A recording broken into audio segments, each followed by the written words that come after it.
ఆంధ్రప్రదేశ్ ముఖ్యమంత్రి జగన్మోహన్ రెడ్డి చేపట్టిన బృహత్తర పథకం ఎమ్మెల్యేలు ఎంపీల అంతర్జిల్లా అంతర్జోన్ అంతర్రాష్ట్ర బదిలీల పథకం బెడిసి కొడతా ఉంది. ఎవరు కూడా ఇది చూస్తుంటే ప్రభుత్వ ఉద్యోగుల యొక్క మాస్ ట్రాన్స్ఫర్లు అంటారు, సామూహిక బదిలీల కార్యక్రమంలా ఉంది. సామూహిక బదిలీలు చేస్తే ప్రభుత్వ ఉద్యోగులు వాళ్ళు సహాయ నిరాకరణకు పాల్పడతారు. వాళ్ళు బదిలీ అయినా వాళ్ళకు కేటాయించిన స్థానాలలో చేరకపోతే ప్రజా ప్రయోజనాలు దెబ్బతింటాయి. అదేవిధంగా అయిన ఒక జిల్లా నుంచి మరొక జిల్లా, ఒక జోన్ నుంచి మరొక జోను, కర్ణాటక రాష్ట్రం నుంచి ఆంధ్రప్రదేశ్ రాష్ట్రానికి అభ్యర్థులను బదిలీ చేస్తున్నాడు. ఇంతవరకు భారతదేశానికి స్వాతంత్రం వచ్చిన తర్వాత ఏ రాజకీయ పార్టీ కూడా ఇంతమందిని రాజకీయ నాయకులను బదిలీ చేసిన దాఖలాలు లేవు. ఇప్పటికే 29 మంది ఎమ్మెల్యేలకు సీటు నిరాకరించాడు. నిన్న మొన్నటి వరకు నీ అంతటాడు లేడని చెప్పి ఇప్పుడు నువ్వు ఎందుకు పనికిరావు, ఆ పీకే సర్వే చేశాడు, సర్వేలో నీకు ప్రజాదరణ లేదు, ఆ విధంగా అక్కడ పో ఇక్కడ పో, లేదా నీకు సీట్ లేదంటాం. ఎవరికైతే సీట్లు నిరాకరించబడినాయో వాళ్ళు ఒక్కొక్కరు లేదంటే కనీసం 10,000 నుంచి 40,000 ఓట్లను చెడగొట్టే సామర్థ్యం అయితే ఉన్నది. ఈ నియోజకవర్గాలు మొన్న గెలిచిన 151 నియోజకవర్గాల్లో దాదాపు 60 నియోజకవర్గాల్లో గెలుపుకి ఓటమికి మధ్య తేడా 5,000 లోపే. అందువల్ల స్వల్ప మెజారిటీతోనే గెలిచిన వైఎస్ఆర్సీపీ పార్టీ 29 మంది, ఇప్పటికి ఇంకా కొంతమంది అంటే ఒక 40 మందికి సీటు నిరాకరిస్తే, ఎంపీలు ఎమ్మెల్యేలు కలిసి 40 మందికి సీటు నిరాకరిస్తే వాళ్ళని రోడ్డు మీద కొంతమంది పార్టీ మారుతారు, కొంతమంది కాంగ్రెస్ పార్టీలో చేరతారు, కొంతమంది జనసేనలో చేరతారు, కొంతమంది తెలుగుదేశం పార్టీలో చేరతారు, కొద్దిమంది ఇక ఎందుకు లేని రాజకీయాల నుంచి వైదొలగచ్చు. కానీ ఎక్కువ మంది కక్ష, పగ, ప్రతీకారంతో మమ్మల్ని వాడుకొని వదిలేస్తున్నాడు, యూజ్ అండ్ త్రో చేశాడనే ఒక కోపంతో, ఉద్వేగంతో వైఎస్ఆర్సీపీ ఫ్యాన్ పార్టీని ఓడించాలనే సంకల్పంతో అది ఎవరికి కలిసి వచ్చే అంశం అంటే ఈ మార్పులు చేర్పులు, అంతర్జిల్లా అంతర్జోన్ అంతర్రాష్ట్ర బదిలీలు జనసేన తెలుగుదేశం పార్టీ రేపో మాపో కలబోయే భారతీయ జనతా పార్టీకి ఇవేవి కూడా ఆశించిన ఫలితాలు ఇవ్వవని రాజకీయ కురువృద్ధులు భావిస్తున్నారు, రాజకీయ విశ్లేషకులు భావిస్తున్నారు.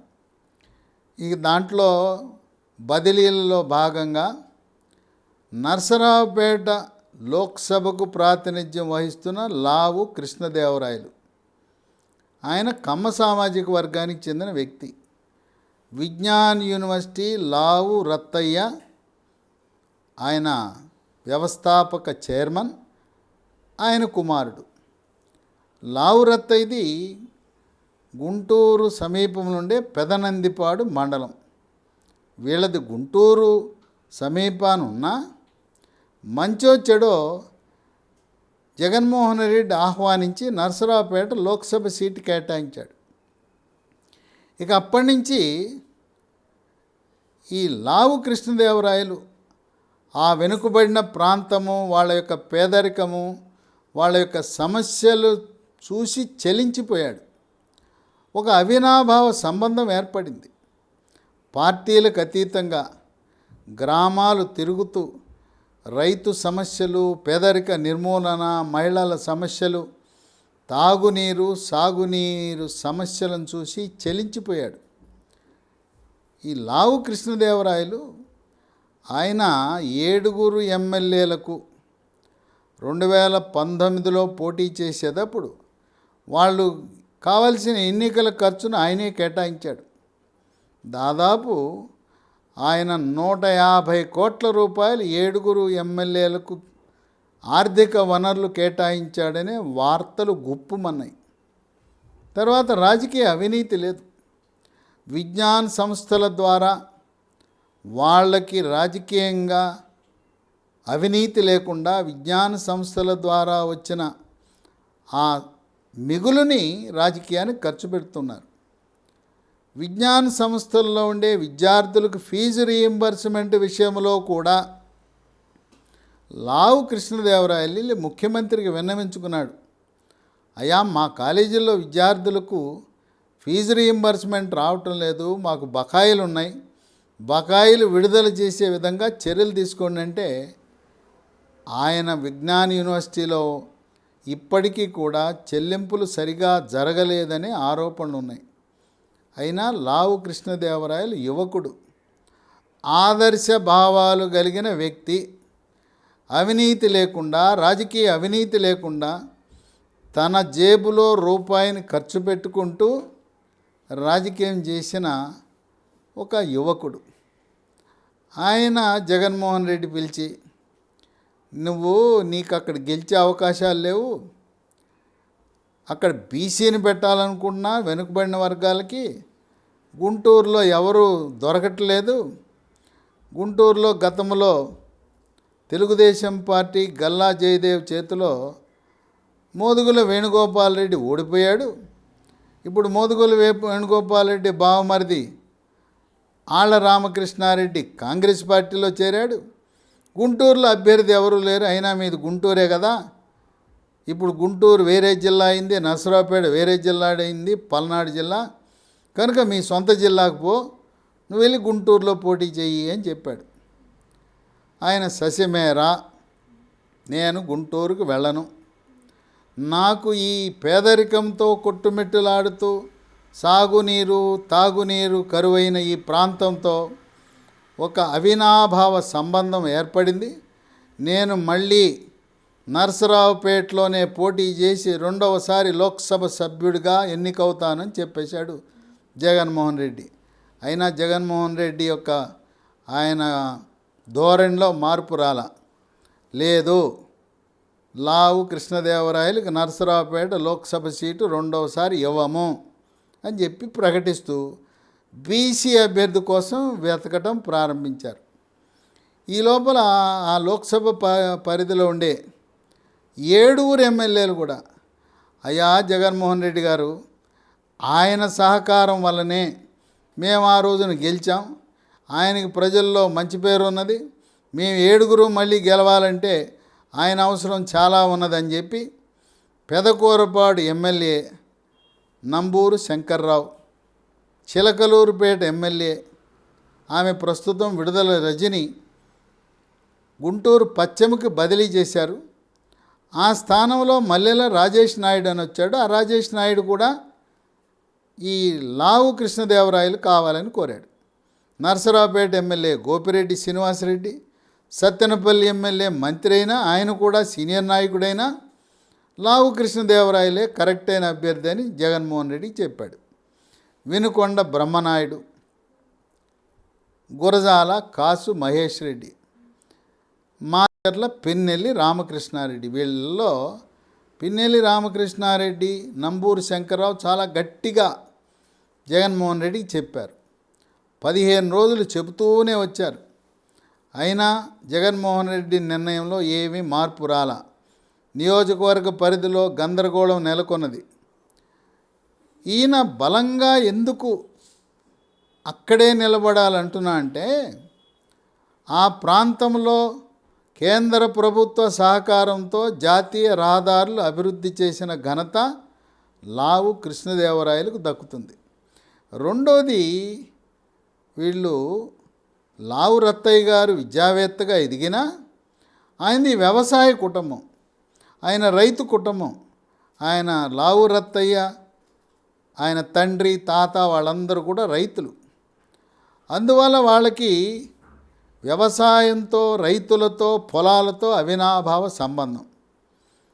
ఇక నరసరావుపేటలో ఎవ్వరూ చెయ్యని ఒక ప్రాజెక్ట్ని లావు కృష్ణదేవరాయలు తన భుజస్కంధాలపై ఎత్తుకుని సాధించాడు. అదేంటంటే వరికెపూడి సెల ఎత్తిపోతల ప్రాజెక్టు. వరికెపూడి సెల లిఫ్ట్ ఇరిగేషన్. ఈ నియోజకవర్గంలో నర్సరావుపేట పార్లమెంటుకి హెమాహెమీలు లోక్సభ సభ్యులుగా ప్రాతినిధ్యం వహించారు. ఎవరు? కాసు బ్రహ్మానందరెడ్డి. ఆయన రాష్ట్ర ముఖ్యమంత్రి, ఉమ్మడి రాష్ట్ర ముఖ్యమంత్రి, కేంద్ర మంత్రి. మళ్ళీ ఇందిరాగాంధీతో విభేదించి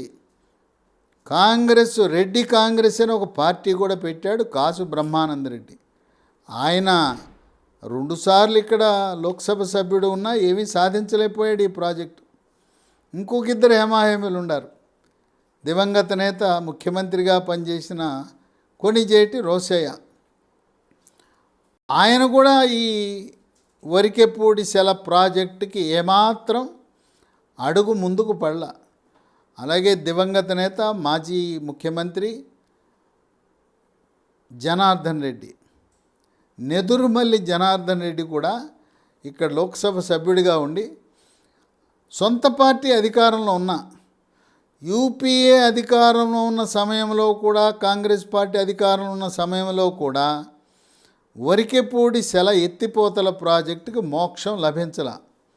ఎందుకు ఇన్నాళ్ళు? అది ఎప్పుడు స్వాతంత్రం వచ్చినప్పటి నుంచి ఆ ప్రాంత ప్రజలు ఈ ప్రాజెక్టు కోరుకుంటున్నారు. ఎందుకు ఇంతవరకు మోక్షం లభించలేదంటే కేంద్ర పర్యావరణ శాఖ, అటవీ శాఖ ఈ ప్రాజెక్ట్ నిర్మాణం, పైప్ లైన్లు, కాలువలు కొంత అటవీ ప్రాంతం నుంచి చేయవలసి ఉంటుంది. అందువల్ల కేంద్ర పర్యావరణ అనుమతులు, అలాగే ఈ వైల్డ్ లైఫ్కి ఎటువంటి ఆటంకం కలగకుండా ఈ ప్రాజెక్ట్ని కేంద్రమే అడ్డుకుంటూ వచ్చింది, కేంద్ర ప్రభుత్వం.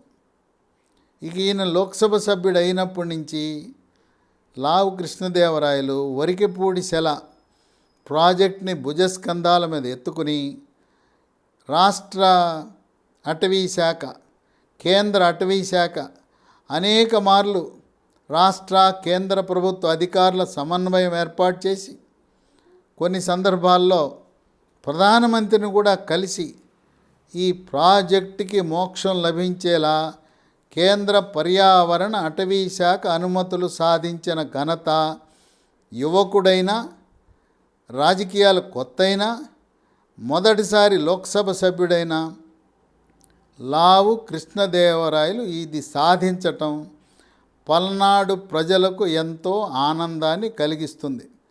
వాళ్ళు ఆయన్ని దేవుడి కింద, ఆరాధ్య దైవం కింద పూజిస్తున్నారు. ఎవరైతే మాకేంటండి, మా ప్రాంత అభివృద్ధికి, సాగునీరుకి, తాగునీరు తెచ్చిన మహనీయుడు లావు కృష్ణదేవరాయలు అంటున్నారు. ఈ ప్రాజెక్టు వెల్దుర్తి మండలం గంగులకుంట గ్రామంలో ప్రాజెక్టు కృష్ణా జలాల నుంచి, సాగర్ జలాల నుంచి ఎత్తిపోతల ప్రాజెక్టు. దీనివల్ల 2 నియోజకవర్గాలు లబ్ధి పొందుతాయి. మాచర్ల నియోజకవర్గం, వినుకొండ నియోజకవర్గం. దీనివల్ల మొదటి దశలో 70,000 ఎకరాలకు సాగునీరు లభిస్తుంది. రెండవ దశలో మరో 1,30,000 ఎకరాలకు, మొత్తం 2 లక్షల ఎకరాలకు సాగునీరు లభిస్తుంది. 4,50,000 మంది ప్రజలకు తాగునీరు లభిస్తుంది. ఈ పల్నాడు ప్రాంతంలో ఈనాటికి కూడా ఫ్లోరైడ్ అధికంగా ఉన్న తరుణంలో ఈ ప్రాజెక్టు నుంచి వచ్చే కృష్ణా నది నీరు వినియోగం వల్ల ఫ్లోరోసిస్ని పూర్తిగా నిర్మూలించవచ్చు. ఈ ప్రాజెక్టు వల్ల లబ్ధి పొందే మండలాలు వెల్దుర్తి, దుర్గి, బొల్లాపల్లి, గురజాల, కారెంపూడి, మాచర్ల మండలాలు. వీటితో పాటు ప్రకాశం జిల్లాలో ఉండే ఎర్రగొండపాలెం ప్రాంతానికి కూడా సాగునీరు, తాగునీరుకి అవకాశం ఉందని నిపుణులు భావిస్తున్నారు. ఇలాంటి ప్రాజెక్టుని హెమాహెమీలు ఎవరు కాసు బ్రహ్మానంద రెడ్డి, రోషయ్య, జనార్దన్ రెడ్డి, నెదురుమల్లి జనార్దన్ రెడ్డి లాంటి వాళ్ళు సాధించలేని ప్రాజెక్ట్ని ఇప్పటికే ప్రాజెక్టు ప్రారంభమై 350 కోట్లు దీనిపై ఖర్చు పెట్టి దాని యొక్క ఫలాలను త్వరలో ప్రజలు అనుభవించబోతున్నారు. కనుక ఈ ప్రాజెక్టు మళ్ళీ రెండవసారి గెలిచి ఆయన చేతుల మీదుగా ప్రజలకు, రైతులకు సాగునీరు, తాగునీరు అందించాలి, పేదరికాన్ని శాశ్వతంగా నిర్మూలించాలి, విద్యకు అవకాశాలు మెరుగుపరచాలి, వైద్యాన్ని పేద ప్రజలకు దగ్గర చేయాలనే సంకల్పంతో లావు కృష్ణదేవరాయలు ఆయన మళ్ళీ ఇక్కడే పోటీ చేస్తానని నిర్ణయం తీసుకుని ఆయన రేపో మాపో త్వరలో తెలుగుదేశం పార్టీలో లాంఛనంగా చేరే అవకాశాలు కనపడుతున్నాయి. ఇప్పటికే తెలుగుదేశం పార్టీ నాయకులతో కలిశాడని వార్తలు వస్తున్నా ఆయన్ని తెలుగుదేశం పార్టీ ఆహ్వానిస్తుంది. తెలుగుదేశం పార్టీ తరపున లోక్సభకు పోటీ చేస్తే తప్పకుండా గెలుస్తాడు. ఇక్కడ పార్టీ కంటే పార్టీ చాలా బలంగా ఉంది. 7 నియోజకవర్గాల్లో 5 నియోజకవర్గాలు తెలుగుదేశం పార్టీ కంచుకోట. కొద్దిగా వైఎస్ఆర్సీపీ బలమున్న నియోజకవర్గాలు 7 నియోజకవర్గాలు 2 మాచర్ల, నరసరావుపేట మినహాయించి మిగతా 5 నియోజకవర్గాలు కూడా తెలుగుదేశం పార్టీ కంచుకోట. గతంలో 2009లో ఇక్కడ తెలుగుదేశం పార్టీ తరపున మోదుగుల వేణుగోపాల్ రెడ్డి ఆయన్ని పోటీ పెడితే ఆయన కాంగ్రెస్ పార్టీ అభ్యర్థిని ఓడించాడు. 2009లో తెలుగుదేశం పార్టీ గెలిచింది. 2014లో అక్కడ రాయపాటి సాంబశివరావు తెలుగుదేశం పార్టీ తరపున గెలిచాడు. వరుసగా 2009, 2014లో తెలుగుదేశం పార్టీ గెలిచింది. 19లో రాయపాటి సాంబశివరావు వృద్ధాప్యం వల్ల, అనారోగ్యం వల్ల ఈయన ఈ లావు కృష్ణదేవరాయల్లా నైపుణ్యంగా పనులు చేయించటం, పనులు రాబట్టడం, నిధులు రాబట్టడం, కేంద్ర మంత్రిత్వ శాఖల చుట్టూ తిరగటం తెలవక ఈ ప్రాజెక్టుల గురించి, రహదారుల గురించి పెద్ద శ్రద్ధ వహించలేదని ఆ ప్రాంత ప్రజలు వాపోతుంటారు. కనుక ఇప్పుడు ఈ లావు కృష్ణదేవరాయలు తెలుగుదేశం పార్టీలో చేరగానే అనేక మంది వైఎస్ఆర్సీపీ పార్టీ గ్రామ, మండల, నియోజకవర్గ స్థాయి నాయకులు, ప్రజాప్రతినిధులు, సర్పంచులు, ఎంపీటీసీలు, జడ్పీటీసీలు, మున్సిపల్ కౌన్సిలర్లు అందరూ కూడా ఈయన వెంట పయనించడానికి సిద్ధంగా ఉన్నారని వార్తలు వెలువడుతున్నాయి. ఏదైనా లావు కృష్ణదేవరాయలు పల్నాడు చరిత్రలో మిగిలిపోతాడు. పల్నాడు పౌరుషానికి మారుపేరు. పౌరుషము రక్తం కారటమే కాదు, అక్కడ పేదరికం వల్ల, నిరక్షరాస్యత వల్ల ఎక్కువగా ఫ్యాక్షన్ ఉంటుంది, కొట్లాట్లు ఎక్కువగా ఉంటాయి, హత్యలు దారుణంగా జరుగుతూ ఉంటాయి. అటువంటి ప్రాంతాన్ని సస్యశ్యామలం చేయటం ద్వారా, సాగునీరు, తాగునీరు అందించడం ద్వారా, విద్యా వైద్యాన్ని విస్తరించడం ద్వారా ప్రజల యొక్క జీవన ప్రమాణాలను మెరుగుపరుస్తామనే ఒక ఆదర్శ భావాలతో అందరూ ఈరోజు రాజకీయాల్లోకి ఎమ్మెల్యే అయినా, ఎంపీ అయినా, మంత్రి అయినా డబ్బు సంపాదించుకుందామని ఆ లక్ష్యంతో రాజకీయాలను ఒక వ్యాపారంగా, పెట్టుబడిగా పెడుతున్న తరుణంలో లావు కృష్ణదేవరాయలు ఒక ఆదర్శ భావంతో తన తండ్రి సంపాదించిన, తన యూనివర్సిటీ ద్వారా వాళ్ళు సంపాదించిన డబ్బుని రాజకీయాల్లో ఖర్చు పెట్టి లాభాపేక్ష లేకుండా ప్రజాసేవే లక్ష్యంగా వెనుకబడిన పల్నాటి ప్రజలకు ఆయన సేవ చేయటాన్ని యావత్ ప్రజానీకం పార్టీలకు అతీతంగా, కులాలకు అతీతంగా, అక్కడెవరు కూడా బీసీ అని, ఎస్సీ అని, ఎస్టీ అని, ఓసీ అని ఎవరు చూడరు. లావు కృష్ణదేవరాయల్లో అన్ని కులాలు కనపడతాయి. ఆయన శరీరంలో అక్కడుండే ప్రజలు Kamma, Kapu, Balija, Reddy, BC, SC, ST, మైనారిటీలు అన్నీ ఆయన దేహంలో కనపడతాయి. ఆయన ఉన్నత విద్యను విదేశాలలో అభ్యసించిన వ్యక్తి. ఆయనకి అసలు కులాలంటే పట్టింపే లేదు. మానవత్వమే ఆయన యొక్క కులం. పేదరిక నిర్మూలన, ఆర్థిక అసమానతలు తొలగించటం అదే లక్ష్యంగా రాష్ట్ర కేంద్ర ప్రభుత్వాల సహకారంతో, ఎలాగో ప్రధానమంత్రిగా మూడవసారి మోదీ అక్కడ అధికారంలోకి రాబోతున్నాడు కేంద్రంలో.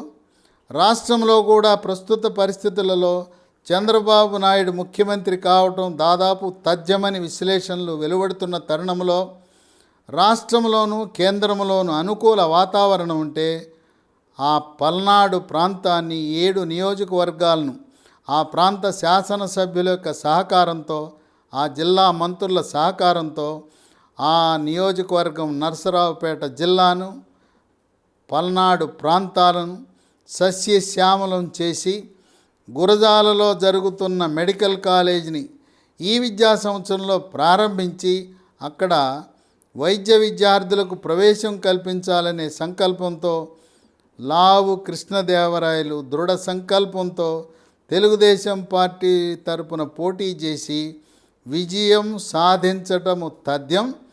వైఎస్ఆర్సీపీ పార్టీ బీసీ అని ఎతికి ఎవరో ఒక బీసీ అభ్యర్థిని తెచ్చినా ఇక్కడ కులాలకు అతీతంగా లావు కృష్ణదేవరాయలు చేసే సేవే అన్ని కులాలను అధిగమించి ఆయన్ని 1,00,000 ఓట్ల మెజారిటీతో ఆ ప్రజలు గెలిపిస్తారనే ఊహాగానాలు వెలువడుతున్నాయి.